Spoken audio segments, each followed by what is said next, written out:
ከኤደን ገነት የተባረርነው በልተን ነው። በምግብ ነው የተባረርነው። በነገራችን ላይ ምግብ እኛ እንደምናስበው አይደለም። በጣም መንፈሳዊ ነገር አለው ምግብ። እኛም ሀገር አብረን በልተን ምናምን የሚባል ነገር አለ። ከጄ በልቶ የሚባል ነገር አለ። ስፒሪቹዋል ኢቭን አብሮ ማዕድ ላይ መጋራት በራሱ በጣም አደገኛ ነገር አለ። መንፈሳዊ ነው ምግብ። ያንን ፍሬ በበላ ጊዜ አይኑ ተከፈተ፣ ራቆቱን ሆኖ አወቀ። ኢየሱስም ምግብን እምቢ ብሎ በምድረ በዳ አዳም በኤደን ገነት በለመለመው ቦታ ምግብ በልቶ እንደተባረረ ኢየሱስ ደግሞ በምድረ በዳ ምግብ አልበላ። ሰው ኃጢአት ስላለበት አይደለም ይጾሙ፣ ኢንኮምፕሊት ስለሆነ አይደለም ይጾሙ። ኢየሱስ ኃጢአት የለበት፣ ጉድለት የለውም፣ ኢምፐርፌክሽን የለውም። ስለዚህ ጾም መለኮታዊ ሚስጥር ያለበት መንፈሳዊን ዓለም አክሰስ የምናደርግበት እግዚአብሔር ለሰዎች ልጆች የሰጠው መለኮታዊ አሰራር። ምግብ እምቢ በማለት አልበላም በማለት ራስን በመካድ የማይታየው ዓለም ውስጥ ያለውን የእግዚአብሔርን በረከት አክሰስ የምናደርግበት መንገድ ነው ጾም። ኤልያስ 40 ቀን ጾመዋል። ሙሴ 40 ቀን ጾመዋል። ዳንኤል 21 ቀን ጾሞ መላእክት ከሰማይ ጦርነት አቋርጦ መጥቶ አናግሮታል። የሚገርማችሁ ጾም የእግዚአብሔርን ሕልውና፣ የእግዚአብሔርን መገኘት፣ የእግዚአብሔርን ክብር አክሰስ የምናደርግበት መንገድ ነው። የኢየሱስ ደቀ መዛሙርት ከኢየሱስ ጋር ሲሄዱ እሸት እየቀጠፉ ሲበሉ መጡና ፈሪሳውያን ኢየሱስን ጠየቁት። የዮሐንስ ይጾማሉ ደቀ መዛሙርት፣ ሌሎችም ይጾማሉ፣ ያንተ ግን አይጾሙም። አሁን እኔ ያለው አላቸው። ሲሄድ ግን ይጾማሉ። ይሄ እኮ ድንቅ መገለጥ ነው። እኔ ካለው እኔን ካገኙ እኔን አክሰስ ካደረጉ ጾም አያስፈልጋቸውም ማለት። ስለዚህ ኢየሱስን ማግኛ ነው ማለት ነው ጾም። እኔ በሚሄድበት ጊዜ እንደገና ሲክ ያደርጉኛል፣ ይፈልጉኛል፣ ያገኙኛል። ኤርምያስ 29:13 እናንተም ትሹኛላችሁ፣ በፍጹም ልባችሁ ያሻችሁኝ እንደሆነ ታገኙኛላችሁ። በአዲስ ኪዳን ምንድነው እግዚአብሔር የምንፈልገው? እግዚአብሔር በእኛ ውስጥ ነው ያለው፣ እግዚአብሔርን መፈለግ አያስፈልግም የሚል እውነት የሚመስል ኢየሱስ የእግዚአብሔር ልጅ እግዚአብሔር በጾምና በጸሎት በእግዚአብሔር ፊት ያሳልፍ ነበር። ኢየሱስ ሌሊቱን ሙሉ ተራራ ላይ እየጾመ እየጸለየ ያደር ነበር። ምን ሀፕን እንደሚያደርግ አናቅም። ምግብ ስንከለክለው ሰውነታችን መንፈሳዊ ዓለም ላይ ምን ሀፕን እንደሚያደርግ አናቅም። እነዛ የኤማውስ መንገደኞች ኢየሱስ እንጀራን ቆርሶ ሲሰጣቸው አይናቸው በራ ነው። ቀኑን ሙሉ አብረውት ሲሄዱ የነበሩት አላወቁት። ያንን እንጀራ ሲበሉ ግን አወቁት። መንፈሳዊ ሚስጥር አለ ምግብ ላይ። ዝም ብለህ ትበላለህ። የምንበላው ምግብ ከምንወስደው አየር ጋር ተቃጥሎ ነው ኢነርጂ የሚሰጥ። ስትከለክለው ምግብ ስጋ በጠቅላላ ለመንፈስ ሰሚት ማድረግ ነው የሚጨምረው። አሜን አትለው? አሁን እኔ ጋር ያለውን ቦርጭ ቁርስ ባቆም ምግብ አስተካክዬ በቀን አንድ ጊዜ ብቻ ብበላ አእምሮዬ ለሰውነቴ ምን ብሎ ይነግረዋል? በቃ ከዚህ በኋላ በቂ ምግብ ስለሌለ ቦርጫ አካባቢ የተከማቸውን ተጠቀም ብሎ እኔ ትክክለኛ ቅርጽ አመጣለሁ። አታቆም። ይሄን ዝም ብለህ ምግብ የምትሰጠው ከሆነ በቂ የሆነ ምግብ እየመጣ ስለሆነ እንዲያውም ትርፉን ዝም ብለህ አከማቸው እያለ ሰውነት ውስጥ ምግብ ስፋት እየሆነ ይቀመጣል ማለት። ምግብ ስትተው ሰውነት ሆርሞኖች በጠቅላላ የሆነ ነገር ይሆናል። ሳይንስ ራሱ አረጋግጧል። ከዛ በኋላ ስፒሪቹዋሊ ስትሮንግ ትሆናለህ። ብለህ የምትበላ በቃ ጠዋት ምግብ ማታ ምግብ የምግብ አፍቃሪ የምትሆን ከሆነ ስፒሪቹዋሊ ችግር አለበት። ባይዘ ከመጠን ያለፈ ሆዳምነት መንፈሳዊ ችግር ነው። ስጋዊ ብቻ አይደለም። ስፒሪቹዋሊ አንድ ሰው ምግብ ተኮር ከሆነ መንፈሳዊ ዓለም ላይ ችግር አለበት። እርግጠኛ ሆኜ ነው የምነግራችሁ። ውዳፍ ሁሉ ነገር የሚያስገባ ሰው እመኑን መንፈሳዊ ዓለም ላይ ፕሮብለም አለበት። ዝም ብሎ ወደ ፍሪጅ የሚያስሮጥ መንፈስ መሶብ አካባቢ የሚያስሮጥ። ስለዚህ በፍጹም ልባችሁ ታገኙኛላችሁ። ጾም እግዚአብሔርን በውስጥ ማንነታችን የምንፈልግበት መንገድ ነው። when we fast we deny ourselves ራሳችንን ከምንክድበት መንገድ አንዱ ሰውነት በሙሉ ምግብ ነው የሚፈልገው። ከዚህ በፊት ሁሉ በልተህ የምታውቅ አይመስልም። በተለይ መጀመሪያው 3 ቀን እጅ ይንቀጠቀጣል፣ ዊክ ትሆናለህ። ውስጥ ግን ሰላም፣ ኃይል፣ እግዚአብሔር ሪል ይሆንልሃል። ስትጾም ወደ መንፈሳዊ ዓለምና ትራንዛክሽን ብቻ አለ፣ ትሬድ አለ። ይሄንን ሳክሪፋይ በማድረግ የምንገዛው መንፈሳዊ በረከት አለ። ራስን በመካድ ይገርማል በጣም። መለኮታዊ አቅጣጫ ዲቫይን ዳይሬክሽን እና ጋይዳንስ ምሪት ስንፈልግ መጾም አለበት። እስራኤልን ሲመራ ወደ ኢየሩሳሌም ጾም ነው ያዘዘው። እግዚአብሔርን አቅጣጫ በህይወታችሁ መወሰን የሚያቀታችሁ ነገር፣ የምትጨነቁበት ነገር፣ አደገኛ ውሳኔ የምትፈልጉበት ነገር ሲኖር፣ ከእግዚአብሔር አቅጣጫ የምትፈልጉት ሲኖር መጾም ነው ያለባችሁ። በጣም ኃይለኛ ጾም፣ የቆረጠ ጾም መጾም አለባችሁ። what shall I do Lord አላቅም ምን እንደማደርግ። በአምላካችን ፊት ራሳችንን እናዋርድ ዘንድ ከእርሱም የቀናውን መንገድ ለእኛና ለልጆቻችን ለንብረታችንም ሁሉ እንለምን ዘንድ በዚያ በአዋ ወንዝ አጠገብ ጾም አወጅኩ። we have to fast for divine direction። ለነገራችን ሁሉ መልስ ያለው በእግዚአብሔር ህልውና ውስጥ። አሜን።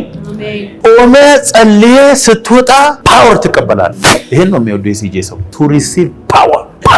ሉቃስ 4:14 ኢየሱስም በመንፈስ ኃይል ወደ ገሊላ ተመለሰ፣ ስለ እርሱም በዙሪያው ባለች ሀገር ሁሉ ዝና ወጣ ይላል። 40 ቀን ጾሞ ሲጨርስ 40 ቀኑ ጾሞ ተፈትኖ ከምድረ በዳ ሲወጣ ይላል በመንፈስ ቅዱስ ኃይል ወደ ገሊላ ተመለሰ ይላል። ከዛስ ስለ እርሱም በዙሪያው ባሉ ሀገሮች ሁሉ ዝና ወጣ ይላል። ልትደብቀው አትችልም። እኔ በህይወቴ 40 ቀን ትክክለኛ ጾሞ ጸልዮ ዲስትራክትድ ያልሆነ የሚፈልገውን በእርግጠኝነት አውቆ የወጣ ሰው ዝናው ይወጣል። እግዚአብሔር ስምህን ማግኒፋይ ያደርገው። 40 ቀን በላ፣ 40 ዓመት በላ ወይ ምግብ። አሁንማ በቃ በየቲክቶኩ የክትፎ አይነት የምን አይነት በየቴሌቪዥኑ የምግብ አይነት አይንህ ላይ ያዞሩ እኮ አሁን መጾም አትችልም። ልጹም ብትራሱ በሚቀጥለው ሳምንት ይሆንልኝ ነው።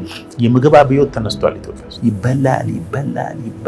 የእግዚአብሔር ቃልና እንጀራ ነው የተወዳደረው። if you need power fast። አገልግሎታችሁ ለየት ያለ እንዲሆን ከፈለጋችሁ ጾሙ። የሚገርማችሁ የሰው አእምሮ ፕሮግራመብል ስለሆነ እየጾማችሁ ስትሄዱ ደግሞ አለመብላትን ፕሮግራም ያደርግና ከሆነ ጊዜ በኋላ ምግብ ስታስገቡ ራሱ ቮሚት ነው የሚያደርገው። ሰዎች ሳይበሉ ከቆዩ በኋላ ያልበሉትን አይነት ምግብ ሲበሉ ይወጣል። እሺ አይልም ሲስተም። ብዙ ምግብም መብላት አትችልም። አሁን ስኳር ለረጅም ጊዜ ብታቆሙ ስኳር ያለበት ነገር ነው የሚያደርጋቸው። የኛ አእምሮ እንደዛ ነው የሰራው። መጾምን ሰውነትን እያስለመድከው ስትሄድ ምግብ እያስጠላ ይሄዳል። መብላትን በጣም እያስለመድክ ስትሄድ እግዚአብሔር ይሄ የኔ ግምቴ ነው። በሳይንስም በመጽሐፍ ቅዱስም ሳይሆን የራሴ ግምት። እግዚአብሔር ሲፈጥረን አሁን እንደምንመገበው አይነት አድርጎ የፈጠረን አይመስለኝም። እንቅልፍ ስትነሳ ምግብ፣ እዛ ላይ ምሳ ላይ ምግብ፣ ከዛ እራት ምግብ፣ መክሰስ ምግብ፣ ሻይ ቡና እንበል ብለህ ምግብ ዝም ብለህ ወደ አፍ እንድታስገባ በተአምር ተፈጥሯችን ታሪክም እንደዚሁ አይነግረንም። ወንድሞች ጫካ ሄደው እንትን ብለው ሰርተው ለፍተው በቀን አንዴ እንድንበላ አይነት ነው የተሰራ። ጨጓራችን እኮ መስራት የሌለበትን ነው እየሰራ ያለ። እኔ እርግጠኛ ሆኜ ነው የምነግራችሁ፣ ይሄ ሞደርን ሶሳይቲ ነው ይሄን ሁሉ እንድናግበሰብስ የሰሩብን እንጂ ናቹራሊ እንደሱ አይደለም። ወንዱ ሄዶ ለፍቶ ሲያመጣ የሚያመነጨው እንትን አለ፣ ሆርሞን አለ። የአሁኑ ወንድ መስራት አይወድም። ስለዚህ ስለማይሰራ እህቶችም ወንድ አይመስላቸውም። አያመነጭማ ሆርሞኑ። ትክክለኛ እኮ ነው የምነግራቸው። ሴቶችም አሁን ፋይት ስለሚያደርጉ ሴት አይመስሉም። ተፈርተው ነው የሚኖሩ። በጣም ተፈጥሮ ተቀያይረዋል ወገኖች። እንዴ ምን አላት ብሎ የሚያገባው እንደ ጀነሬሽን ላይ ነው። ምን አላት ብሎ ለማግባት የሚያስብ ወንድ ዘመን ላይ ነን ያለ ነው። ጌታ እኮ መምጣት ነው ያለበት። በእውነት ወንድ ልጅ ሴት ልጅ የሰራችውን እየበላ ለመኖር ከወሰነ ሞቷል። በቃ በቁሙ ሞቷል። ሄዶ ፋይት አድርጎ ለሚስቱና ለልጆቹ የሆነ ነገር ይዞ የሚመጣ አይነት ወንድ ነው ወንድ። ሴቶችም አሁን ፋይት የሚያደርጉ ናቸው፣ እኩል በሚሰሩት። ከዛ በኋላ ቤት ሲገባ ወንድ ልሁን ሲል አርብፋ ቁጭ በል። በጣም ተቸገርን።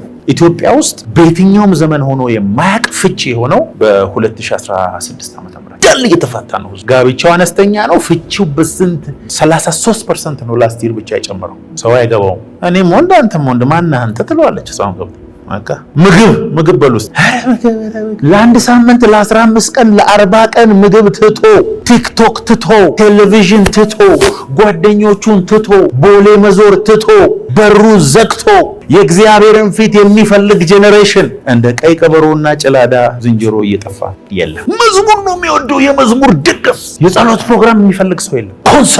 ኮንሰርት ላይት ቦግ ተንበረከክ ሲባል የለም። ምግብ ተው የለም። እግዚአብሔርን ፈልግ የለም። ጫጫታ ብቻ፣ የዳንስ አይነት ብቻ። በመንፈስ መሞላት ትሞላለህ፣ ትዞራለህ። አሜን ብቻ። እግዚአብሔርን ፈልግ፣ ምግብ ተው፣ ጾም፣ በእግዚአብሔር ፕሬዘንስ ውስጥ ዲፕ ግባ ሲባል እንደ ድሮ አይደለም ሰው። if you need power እግዚአብሔር እስከ ዓለም ዳርቻ እንዲወስድ የምትፈልግ ከሆነ እድሜ ከማለፉና ከማለቁ በፊት በዚህ ምድር ላይ ታሪክ ጽፈ ማለፍ የምትፈልግ ከሆነ በእግዚአብሔር ፕሬዘንስ ውስጥ በጾም እና በጸሎት ማሳለፍ አለብን። ምግብ ተው። እድሜያችሁን አስቡ። ለሰው የምትነግሩትን ሳይሆን ትክክለኛ የተወለዳችሁበት። ይህን ሁሉ ዓመት እየበላችሁ አሁን አቁሙ። በተጠናው ጥናት አንድ ሰው በእድሜ ዘመኑ ከ9 ዝሆን በላይ የሚያክል ምግብ ይጨርሳል። ያንተን ሳይዝ ስንት ሺህ እጥፍ ስንት መቶ እጥፍ ነው ምግብ የምትበላ። በህይወታችን ሜጀር የሆነ ለውጥ በፋይናንሳችን ሊሆን ይችላል፣ በአገልግሎታችን ሊሆን ይችላል፣ በትዳራችን ሊሆን ይችላል። ሜጀር የሆነ የሚታይ ቪዚብል ነገር መቀየር የምንፈልግ ከሆነ መጾም አለብን። ነህምያ 1:4 ይህንንም ቃል በሰማው ጊዜ ተቀምጬ አለቀስኩ፣ አያሌ ቀንም አዝን ነበር፣ በሰማይ አምላክ ፊት እጾምና እጸልይ ነበር። ለኢየሩሳሌም ሪስቶሬሽን እያለቀሰ እየጾመ ተአምር ከሰሩ ሰዎች ውስጥ አንዱ ነህምያ በአመታት የሚሰሩ ነገሮችን በ52 ቀን የሰራ ጀግና ነው። እያዘነ እያለቀሰ እየጾመ በእግዚአብሔር ፊት እያለቀሰ እግዚአብሔር ሪቨሌሽን ሰጠው። በህይወታችሁ ሪስቶሬሽን የምትፈልጉ ከሆነ የፈረሰ ነገር ካላችሁ፣ ያልተመለሰ ነገር ካላችሁ በእግዚአብሔር ፊት በመጾምና በመጸለይ አልለቅህም ብሎ በመታገል የእግዚአብሔር ቃል እውነትን ግዛት እንጂ ምን አታርጋት አትሽጣት ነው። ብዙዎቹ እውነትን የሸጡት በምግብ ነው። አዳም ያንን ፍሬ በልቶ የእግዚአብሔርን ሬቨሌሽን፣ የእግዚአብሔርን ክብር፣ የእግዚአብሔርን ፕሬዘንስ ትሬድ አደረገ። ይኸው በምግብ። ኤሳው በኩርና ማለት በነገራችን ላይ የኢየሱስ ዘር መሆን፣ የእግዚአብሔር ፕሮግራም ውስጥ ኢን አላይመንት መግባት፣ የጄኔሬሽን አባት መሆንን በምግብ ሸጠ። ያ ደግሞ በምግብ ገዛ። ይሁዳም እንደዚሁ ከ12ቱ አንዱ የሆነ በ30 ብር ነው እውነትን የሸጠው። እሱ ደግሞ ኤክስቼንጅ አርግ ጾምና ይሄ ሰውነት ኢነርጂ ሲያጣ ሲደክም የሚፈልገውን ስታሳጣው የውስጠኛው ማንነት ስትሮንግ ይሆናል። ኢየሱስም ጾም ጸሎቱን ጨርሶ ከምድረ በዳ ሲወጣ ይላል በመንፈስ ተሞልቶ ወደ ገሊላ ሲሄድ ዝናው በዛ ሰፈር ባሉ በመንደር ሁሉ ወጣ። ለምን መሰላችሁ ዝናው የወጣው? አጋንንት ያለበት በታላቅ ድምፅ እየጮኸ ይለቀው ነበር፣ በሽተኛ ይፈወስ ነበር። ለምን መሰላችሁ? የጠለቀው ፕሬዘንስ ውስጥ ገብቶ ነው የወጣው። ስለዚህ ሰፈር ውስጥ የሚውል ሰው ሆኖ የማይታወቅ ሪኮግናይዝ የማይደረግ ሰው ሆኖ መቀጠል አይችልም። የሚጾም ሰው አይችልም፣ መደበቅ አይችልም። የእግዚአብሔርን ፊት የሚፈልግ ሰው ቤቱ ውስጥ ቁጭ ብሎ ዝናውን ያወጣዋል። እግዚአብሔር ሰውየው ላይ ያለው ግሎሪ ሰዎችን ወደ ቤቱ ይጠራል። ቪዚብል ነው። እናንተ በተራሮች ላይ ያለች ከተሞች ናቸው፣ ልትሰወሩ አትችሉ። እናንተ የዓለም ብርሃን ናችሁ። ኩራዝ መቅረዝ አብረተው እኮ አልጋ ስራ አያስቀምጡም ማለት አውጥቶ እላይ ነው የሚያስቀምጠው። አንተ ክብር ሲኖርብህ እላይ ነው የምትወጣው፣ ያወጣል። ገብተህ በጾም በጸሎት ግን ያንን ክብር ይዘህ ባልዲን ይዘህ ቀድተህ ውጣ። ፈልግ እግዚአብሔርን። ሰዎች ላንተ መፍትሄ መሆን የማይችሉበት ብዙ ነገር አለ። ገንዘብ ላንተ መፍትሄ መሆን የማይችልበት ብዙ ነገር አለ። ዕውቀት ላንተ መፍትሄ መሆን የማይችልበት ብዙ ነገር አለ። እግዚአብሔር ግን መፍትሄ ሊሆን የማይችልበት ነገር የለም። ማንን ነው የምትወዱት? አብርሃምን ነው? ይስሐቅን ነው? ያዕቆብን ነው? ዳዊትን ነው? ኤልያስን ነው? ኤርሚያስን ነው? ኢየሱስን ነው? ሐዋርያው ጳውሎስን ነው? አንብቡ እስቲ እንዴት እንደሚጾሙ። ዳዊትማ በቃ ጾም ገድለኝ ነው ያውቃል፣ ፓወር እንዳለ ያውቃል። ሙሴ ዘጸአት 30:28 ላይ ለ40 ቀን ጾመ። ኢየሱስ ሉቃስ 4 ላይ 40 ቀን ጾመ። ዳንኤል በዳንኤል 10:2 ላይ 21 ቀን ጾሞ መልአክን ወደ ራሱ ጎተተ። መልአክ ነው መጥቶ የነገረው ድካምህን ሰጥተህ ኃይል ሪተርን የምታገኝበት ነገር ጾም ብቻ ነው። ይሄው ድካሜ ብለህ ሰጥተህ የእግዚአብሔርን ኃይል ይዘህ ደግሞ የምትወጣበት ዲቫይን ትራንዛክሽን ነው። ጾም የስጋን ኃይል ካንተ ላይ ይሰብራል። ገላትያ 5:17 ላይ ስጋ በመንፈስ ላይ እንደሚቃወም ይናገራል። ስጋን ምግብ ስትከለክለው ዲዛይሩን በጠቅላላ አዘ ሴም ታይም ሸዳውን እንዲያደርግ ታደርገዋል። በቃ ዊክ ነዋ።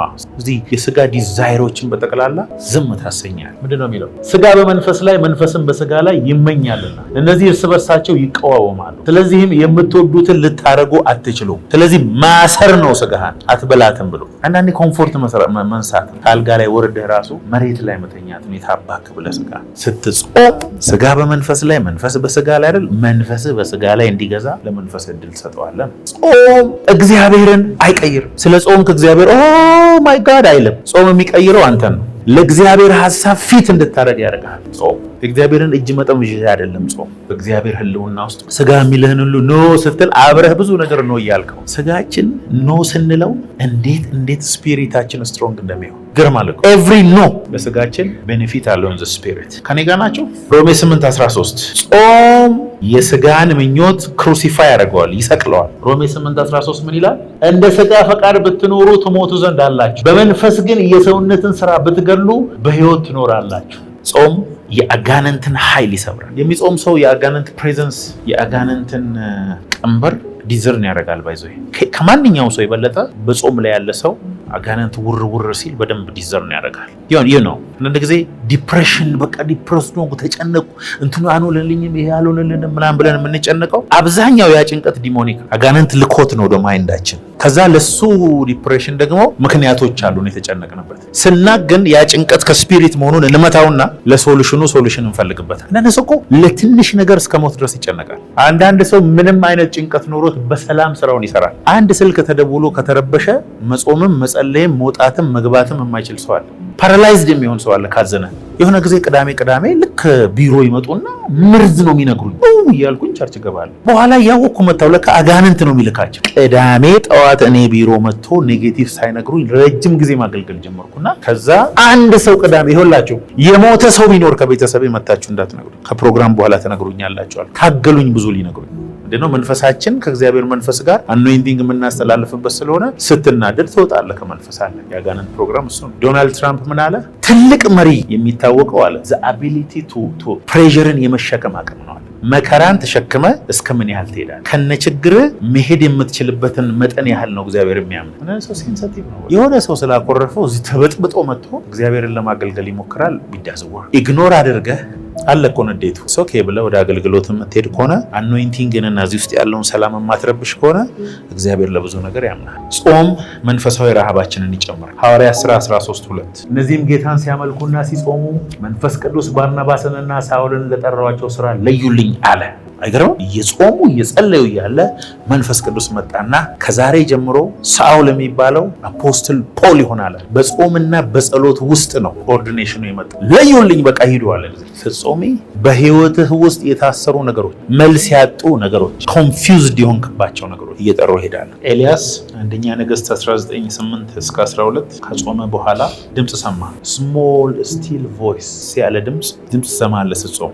ኦደብል ድምፅ አንዳንዶች ያሰማል። ወደዚህ ሂድ አትሞትም ትኖራለህ። በህይወቴ ሰው 40 ቀን ጾሞ ከሰማይ ምልክት ያላየ ሰው በህይወቴ አይቻላል። የምሩን የሚጸልይ ዝም ብሎ 40 ቀን ጾምኩ እያለ 7 ሰዓት ላይ የሚበላውን ሰውዬ አይደለም እላቸው። አንዳንድ ሰው ቁርሱን ብቻ እየዘለለ ጾምኩ 40 ቀን ይላል። ምግብ ትተህ በእግዚአብሔር ፕሬዘንስ ውስጥ አሳልፈ አልበላም ብለህ ስልክህን ዘግተህ ከሰዎች ሁሉ ተለይተህ በፕሬዘንስ ውስጥ ቆይተህ ከ40 ቀን በኋላ ኢንካውንተር የሌለው ሰው ነው ገጥሞኝ። በእውነት አንድ ሰው ገጥሞኝ ያውቅም።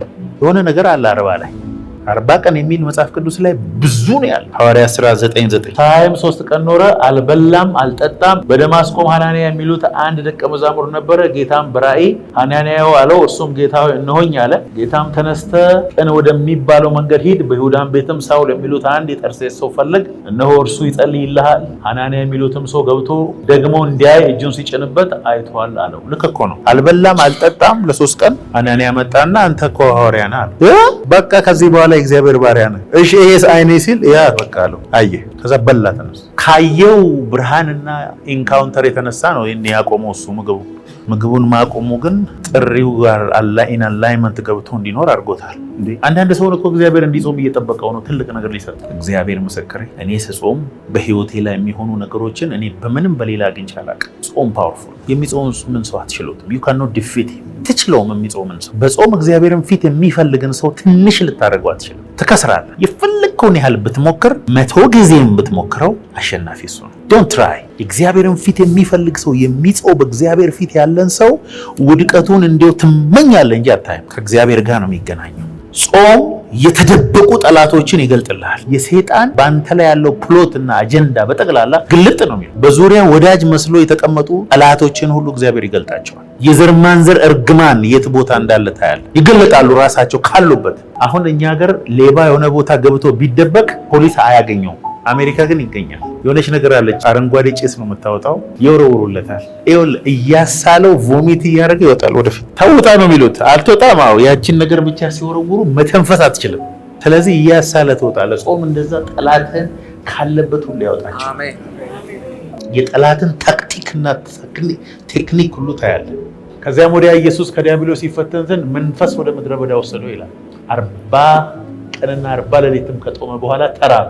ፈታኝም ቀርቦ ይላል የእግዚአብሔር ልጅ ከሆንክ እነዚህን ድንጋዮች እንጀራ እንዲሆኑ በላለው። መጀመሪያ ከእንጀራ ነው የተጀመረው ጦርነቱ። እንብላ እባክህ ነው የመጀመሪያውን። ከዛ እርሱም መልሶ ሰው ከእግዚአብሔር አፍ በሚወጣው ቃል ሁሉ እንጂ በእንጀራ ብቻ አይኖርም ተብሎ፣ ይሄ ብቻውን እኮ አደገኛ የጾም ሴክሬት ነው። ርቦሃል፣ 40 ቀንህ ነው፣ ጨርሰሃል ጾምህን። በቃ አንተ የእግዚአብሔር ልጅ ቀይርና እንብላ አለው። ያ እሱ የሚቀይረው እንጀራ ችግር አለበት። ከዴስቲኒው ላይ ያስወጣው እንደሱ አድርጎ ነው አዳምን ያስወጣው። ይሄኛው አዳም በእንጀራ አይደለም የሚኖረው፣ ከእግዚአብሔር አፍ በሚወጣው ቃል ነው የሚኖረው። ሃሌሉያ። ስትጾም ማንም አይችልም። ስትጾም ጤናማ ትሆናለህ። ሳይንስ አረጋገጠው። የሚጾሙ ሰዎች ሰውነታቸውን ዲቶክሲፋይ ያደርጋሉ። ሰውነትህ በጠቅላላ ምንድነው የተቸገርኩት ብሎ እንደገና አእምሮ ብዙ ነገሮችን ይልካል። እስቲ አጥሩት ችግር አለ ወይ ብሎ በዛው መግረ መንገዱን ብዙ ችግሮች ትፈወሳለህ። ብሬን ምን ይላል? እጥረት አለ። ምን እንደተፈጠረ አይታወቅም። ምን እንጠቀም አሁን ብሎ እንዳለ ኢንፎርሜሽን ይልካል ወደ ሰውነት። ከዛ ቦርጭ ምናምን ላይ ያሉ ስቦች በጠቅላላ መቅለጥ ይጀምራል። ለሰውነትህ ከስቶር እያወጣ ትጠቀማለህ። ጂም ቤት ገብተህ ከምታመጣው የበለጠ በጾም ታመጣለህ። የስኳር መጠን ይስተካከላል። የደም ዝውውር ይስተካከላል። የቆዳ ከለር ይስተካከላል። እህቶች አሁን ሜካፕ ከምታበዙ ጾሙ፣ የበለጠ ታምራላችሁ። የእውነቴን እኮ ነው የምላችሁ። ፕሩቨን ባይ ሳይንስ። ቤትን ዘግተህ ፍራሽ አንጥፈህ ወይ ጨርቅ አድርገህ ትራሶች ደርድረህ ለብቻህ ያለ ሰው መዝሙር ከፍተህ ጸጥ ብለህ በመንፈስ ቀልጠህ እዛኛው ክፍል ገብተህ ስትወጣ መስሪያ ቤት ቦታ፣ ቸርች፣ ንግድህ ላይ ብዙ ነገሮች ላይ ለውጥ ታያለህ። ፊዚብል የሆነ ለውጥ።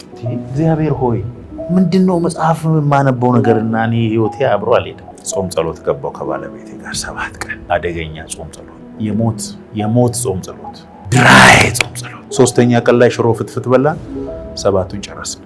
የማትጾም ከሆነ ከእግዚአብሔር ጋር ፋይት የማታረግ ከሆነ እግዚአብሔር ታምነውበት የሚታገሉትን ሰዎች ያውቃል። በአምላክነቱ አምነው ፋይት የሚያደርጉትን እግዚአብሔር ያውቃል። ኖ ብሎ የሚታገሉትን እግዚአብሔር ይኸው መታገል አለበት። አዲስ ኪዳን ነው፣ የግሬስ ዘመን ነው፣ እንደዚህ ነው ምናምን። ኢየሱስ ክርስቶስ ጾሟል። ሐዋርያው ጳውሎስ፣ ጴጥሮስ ጾሟል። ዮሐንስ ጾሟል። ምነው የምታወሩት? ስፒሪቹዋል ትራንዛክሽን ፓወር የምናገኝበት ነው። ዳይሬክሽን የምናገኝበት ነው ጾም። እግዚአብሔር እንዲፈርድልን የምናደርግበት ኢንስትሩመንት ነው ጾም። ለእግዚአብሔር አሰራሩን ሁሉ በሕይወታችን እንዲሰራ መንገድ የምንከፍትበት መንገድ ነው ጾም። 7 ሰዓት ላይ የበላችሁ ጾም አትብሉ። አንድ ቁርስን መዝለል ጾም አይደለም። ሰውነት በቃ ዜሮ እስኪሆን ድረስ እምቢ በልና በእግዚአብሔር ፊት ሆኖ ግዴታ ስራ የሚያስቸግር ከሆነ ስራ ውስጥ በቃ ኢርፎን ጆሮ ውስጥ አድርገህ በመንፈስ ሆነ ግባ። መንገድ ላይ ወክ እያደረግ ቤት ጾመ ከደከመ ውጣ፣ ችግር የለውም። አስፋልት ላይ መዝሙር እየሰማ ከሰዎች ጋር አታውራ። አንዳንድ ሰው ዲመን ነው ተሸክሞ ወደ ህይወት የሚመጣ። ማንም ይሁን አታገኝ ሰው ምጾም ከሆነ መንጭቃችሁ ውጡ እንጂ የሆነ ጊዜ ዘሴም ሰርክል እየተመላለሰ አንድ አይነት ነገር በህይወት ላይ የሆነ ዝም ብሎ ሲሄድ የሆነ ቦታ ላይ መበጠስ እንዳለበት ሊገባ ይገባል። ዋስ ጎይንግ ኦን ማለት አለብን። ባለፈው ዓመትም ዘንድሮም በሚቀጥለውም ወዲያኛውም በቃ ለአእምሮ ይሄውን እድሜ ዘመን እያልክ እየኖርክ ከሆነ something is wrong። ጨክነ መበጠስ ያለብህ ነገር አለ። ብጥስጥስጥስ አድርገህ የመለኮታዊ ፍጥነት ዲቫይን ስፒድ ሚስጥሮችን ጾም ይከፍታል። 2ኛ ነገሥት 6:25 እና 7:1 ላይ በእስራኤል የነበረውን ረሃብ ታውቃለህ። እና ኤልሳ ምንድን ያለው? ነገ በዚህ ሰዓት አሜን በሉ እንጂ ሚስትሪስ ዲቫይን ሚስትሪስ የምንቀበለው ስሩ ፋስቲንግ። አለመብላትን የመሰለ መንፈሳዊ ጥቅም ያለው ነገር የለም። መብላት አይደለም። ሰላም ነው የምትፈልጉት? ጾሙ። ጆይ አንስፒከብል ነው የምትፈልጉት? ጾሙ። እግዚአብሔር ከሰማይ እንዲፈርድላችሁ ነው የምትፈልጉት? ጾሙ። ነገሮቻችሁ ዘግይተዋል? ጾሙ። በእግዚአብሔር ዘንድ በጣም ከባድ ጥያቄ የሆነባችሁ ነገር አለ? ጾሙ። ለምን እግዚአብሔር ሆይ ለምን ይሄ ይሆናል የምንለው ነገር እኮ አለ። ጾሙ።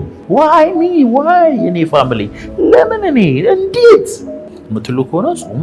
3 ቀን 3 የሚባለው ቁጥር መለኮታዊ ሚስጥር ያለበት ቁጥር 3 7 21 40 የሚባሉ ቁጥሮች በመጽሐፍ ቅዱስ ላይ በትክክል ተቀምጠዋል። ሄዳችሁ ደግሞ ስታየው 3 የሚለው ቁጥር በጣም ሚስጥራል። እናንተም ስፒሪት ሶል ቦዲ ነው። እግዚአብሔርም አብ ወልድ መንፈስ ቅዱስ 3ኛ ሰማይ አለ። 3 የሚባለው ነገር በጣም ብዙ ትርጉም አለው። 3 ቀን እስቲ ምግብ ተው። 3 ቀን ስትተው ግን ስራም ተው፣ ቴሌቪዥንም ተው፣ ስልክህንም ተው። ማይንድ ሴንትራሊ ኮንሰንትሬት የሚያደርገው እግዚአብሔር ነው። you'll see something ሜጀር የሆነ ትልቅ ነገር በህይወታችሁ የምትፈልጉ ከሆነ ደግሞ 40 ቀን ጾም። መዋጋት ስትፈልጉ 21 ቀን።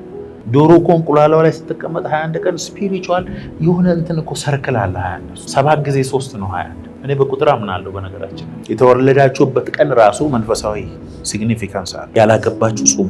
አግብታችሁ እየተጣላችሁ ያላችሁ ጾሙ። ነገሮቻችሁ የዘገየባችሁ ጾሙ። ልንገራችሁ መንፈሳዊ ከፍታ አለ። 1 2 3 እያለ ማለት ነው። ከክብር ወደ ክብር እንለወጣለን አይደል የሚለው ደረጃ አለ። አንዳንድ ሰው እዚህ ጋር ይደርስና በቃ እዛው ጋር ዝም ብሎ ይሽከራል። እዚህ አዳራሽ ውስጥ የገባ እኮ እዚህ ጋር ይሽከረከራል። መሰላል ይዞ የመጣ ደግሞ ጣራው ላይ መውጣት ይችላል። እዛ ላይ ከወጣ በኋላ እዛ ጋር ያለው አክሰስ ያንተ ነው። በፍጹም እናንተን እምቢ ብሎ ለሌላ ሰው የሚል ነገር አለ። አይታችሁ ታውቃላችሁ?